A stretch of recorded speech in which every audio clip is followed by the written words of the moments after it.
সকালে খাওয়া দাওয়ার পরে বাবা মাকে বলেছিলাম আমার নতুন বালিশগুলোর কভার বানিয়ে দিতে। ওই দুটো হাত থাকো না।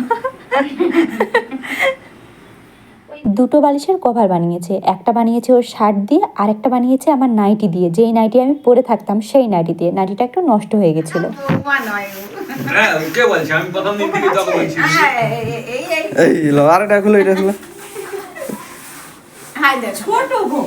ছোট পকন না, বেশি বড় নয়, আমার হাতটা ঢুকছে তাই ছোট লাগছে।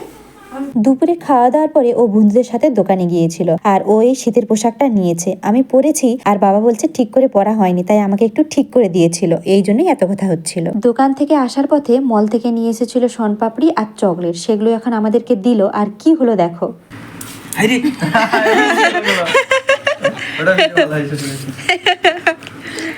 যাই হোক, ওর ডিউটিতে চলে গেছে আর রাত্রে রান্নাটা করে ফেলেছি।